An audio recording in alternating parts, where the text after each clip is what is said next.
ការបង្ក្រាបបទល្មើសឆបោកតាមប្រព័ន្ធបច្ចេកវិទ្យាអនឡាញ scam នៅក្នុងភូមិសាស្ត្រខេត្តព្រះសីហនុគឺជាយុទ្ធនាការយ៉ាងជាក់លាក់របស់រដ្ឋាភិបាលនៅក្នុងការបង្ហាញឆន្ទៈនិងការជំរុញរួមគ្នា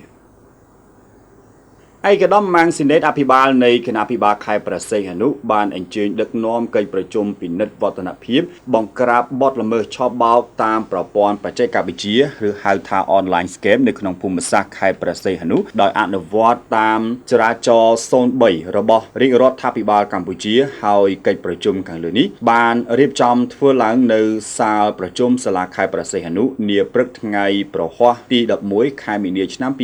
2026ដោយក្នុងនោះក៏មានការចូលរួមពីលោកអភិបាលក្រុងស្រុកមន្ទីរអង្គភាពព្រមទាំងសមាជិកនៃអនុគណៈកម្មាធិការគ្រប់គ្រងល្បែងពាណិជ្ជកម្មកម្ពុជាផងដែរឆ្លៀតនៅក្នុងឱកាសនោះឯកឧត្តមម៉ាងស៊ីណេតអភិបាលខេត្តព្រះសីហនុបានថ្លែងបើកកិច្ចប្រជុំត្រួតពិនិត្យវឌ្ឍនភាពស្ដីអំពីការបង្ក្រាបបទល្មើសឆបោកតាមប្រព័ន្ធបច្ចេកវិទ្យា online scam នៅក្នុងភូមិសាស្ត្រខេត្តព្រះសីហនុគឺជាយុទ្ធនាការយ៉ាងជាក់លាក់របស់រាជរដ្ឋាភិបាលកម្ពុជានៅក្នុងការបង្ហាញឆន្ទៈនិងការជំរុញរួមគ្នាធ្វើពីគ្រប់ក្រសួងខេត្តក្រុងស្រុកឃុំសង្កាត់ដើម្បីរួមគ្នាសម្អាតផ្ទះឲ្យបានស្អាតថែរក្សាឲ្យបានល្អដែលជាគោលដៅច្បាស់លាស់គឺលុបបំបាត់សេដ្ឋកិច្ចខ្មៅឈានទៅថែរក្សានិងបង្កើនសេដ្ឋកិច្ចបានរីកចម្រើនដោយយើងមិនអាចដកដៃបានទេព្រោះការឆបោកតាមប្រព័ន្ធបច្ចេកវិទ្យាឬហៅថា online scam តាមគោលការណ៍របស់រាជរដ្ឋាភិបាលគឺបង្ក្រាបនិងសម្អាតផ្ទះរបស់យើង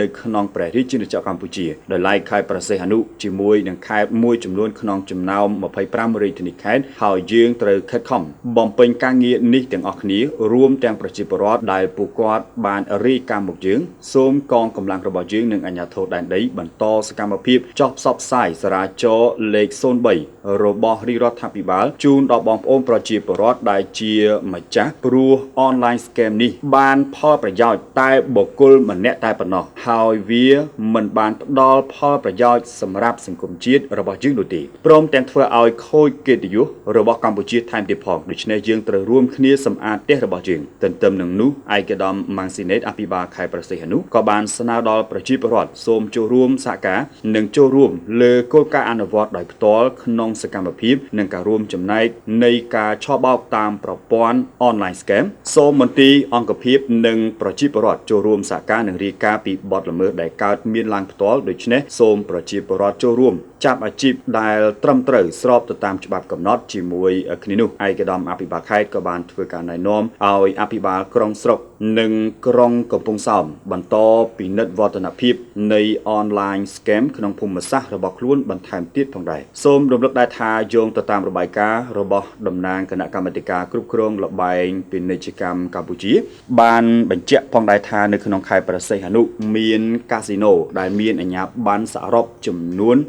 94ទីតាំងនៅក្នុងនោះព្យួរអាជ្ញាប័ណ្ណ12ទីតាំងដកហូតអាជ្ញាប័ណ្ណ5ទីតាំងផុតសុពលភាពអាជ្ញាប័ណ្ណ3ទីតាំងបញ្ចប់សុពលភាពអាជ្ញាប័ណ្ណ2ទីតាំងពន្យាពេលបើកដំណើរការ4ទីតាំងបំពេញនីតិវិធីព្យួរ4ទីតាំងដំណើរការអាជីវកម្មមានចំនួន51ទីតាំងមិនដំណើរការចំនួន13ទីតាំងបាទទស្សនិកជនជាទីគោរពនេះគឺជាការដឹកនាំកិច្ចប្រជុំពិនិត្យវឌ្ឍនភាពបង្ក្រាបបទល្មើសឆបោកតាមប្រព័ន្ធបច្ចេកវិទ្យាឬហៅថា online scam នៅក្នុងភូមិសាស្ត្រខេត្តព្រះសីហនុក្រោមវត្តមានរបស់ឯកឧត្តមម៉ាងស៊ីណេតអភិបាលនៃគណៈអភិបាលខេត្តព្រះសីហនុនៅក្នុងការប្រជុំនិងជំរុញនឹងការអនុវត្តនៅសារាចរណ៍លេខ03របស់រាជរដ្ឋាភិបាលកម្ពុជាដែលកិច្ចប្រជុំនេះដែរក៏មានការចូលរួមពីអភិបាលក្រុងស្រុកមន្ទីរអង្គភាពរួមជាមួយនឹងសមាជិកនៃអនុគណៈកម្មាធិការគ្រប់គ្រងល្បែងពាណិជ្ជកម្មកម្ពុជាផងដែរនៅក្នុងនោះគឺពាក់ព័ន្ធជាមួយនឹងការបង្ក្រាបល្បែង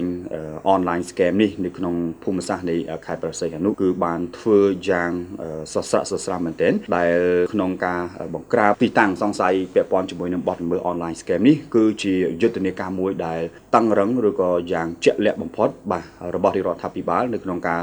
បង្ហាញឆន្ទៈក៏ដូចជាការជំរុញឲ្យមានការរួមគ្នាមិនថាគ្រប់ក្រសួងខេត្តក្រុងស្រុក កឃុំសង្កាត់ដើម្បីធ្វើយ៉ាងណាគឺបោសសម្អាតផ្ទះរបស់យើងថែរក្សាឲ្យបានល្អដែលជាគោលដៅយ៉ាងច្បាស់គឺលុបបំបាត់សេដ្ឋកិច្ចខ្មៅឈានទៅរក្សានិងបង្កើនសេដ្ឋកិច្ចឲ្យមានការរីកចម្រើនដោយកងកម្លាំងក៏ដូចជាអាជ្ញាធរគឺមិនបានដកដៃនោះទេនៅក្នុងការបង្ក្រាបទៅលើលបែង online scam នេះដើម្បីសម្ដៅធ្វើយ៉ាងណាគឺអនុវត្តឲ្យបានមុតគត់ទៅលើសារាចរណ៍លេខ03របស់រដ្ឋាភិបាលដែលបានដាក់នាពេលកន្លងទៅក្នុងការបង្ក្រាបឲ្យអស់នៅបទល្មើស online scam នៅក្នុងប្រទេសកម្ពុជាផ្ទាល់តែម្ដងដើម្បីរក្សាសុខសុវត្ថិភាពមិនថាតែបងប្អូនប្រជាពលរដ្ឋនៅក្នុងប្រទេសក៏ដូចជាភ្ញៀវទេសចរផ្សេងៗជុំវិញពិភពលោកដែលព្រោះថាតើតងជាមួយនឹងលបែង online scam នេះបើតាមប្រសាសន៍របស់ឯកឧត្តមអភិបាលខេត្តប្រសេះនោះឯកឧត្តមម៉ាស៊ីនីក៏បានលើកឡើងថាជាមួយនឹងការប្រព្រឹត្តលបែង online scam នេះផលប្រយោជន៍គឺបានតែលើបុគ្គលម្នាក់ទេមិនបានផលប្រយោជន៍ដល់សង្គមជាតិទេបាទមានតែធ្វើឲ្យប្រទេសឬក៏ធ្វើឲ្យសង្គមឬក៏មូលដ្ឋានរបស់យើងនេះគឺខូចកេរ្តិ៍ឈ្មោះទៅព័ន្ធចំនួនបទល្មើស online scam ប៉ុន្តែនេះគឺជាការបញ្ជាក់ក៏ដូចជាការពង្រឹងនៃការអនុវត្តបន្ថែមទៀតដើម្បីបញ្ជាក់ថាកម្ពុជារបស់យើងគឺជាជនរងគ្រោះក្នុងបទល្មើសនេះមិនមែនជាការផ្ដោតទីតាំងទេព្រោះនៅក្នុងការវិនិយោគបាទយើងសប្បាយចិត្តយើងរីករាយនៅក្នុងការឲ្យមាននៅអ្នកវិនិយោគិនបរទេសចូលមកក្នុងប្រទេសកម្ពុជារបស់យើងធ្វើការរកស៊ីឬក៏វិនិយោគឲ្យបានច្រើនប៉ុន្តែបើសិនជាចូលមកក្នុងប្រទេសកម្ពុជារបស់យើងដោយមិនស្របច្បាប់ឬក៏មានចេតនាឬក៏មាននៅភាពទុច្ចរិតមួយណាមួយនៅក្នុងការប្រព្រឹត្តនៅបទល្មើសផ្សេងៗគឺយើងមិនដែលទុកឲ្យនៅបានយូរទេគឺយើងតែងតែធ្វើការបង្ក្រាបហើយរហូតដល់ឥឡូវនេះគឺមានការអនុវត្តទៅលើអនុក្រឹត្យផ្សេងៗពាក់ព័ន្ធទៅនឹងការរស់នៅប្រមូលផ្ដុំរបស់ជនបរទេសនេះគឺតែងតែមានការចោះទៅធ្វើជំរានក៏ដូចជាធ្វើការខាត់បានជាបន្តបន្ទាប់ដែរពាក់ព័ន្ធទៅនឹងអ្នកដែលមកគាត់ធ្វើការឬក៏មក online scam ដែលសង្សឹងតែជាការងារខុសច្បាប់នៅក្នុងប្រទេសកម្ពុជារបស់យើង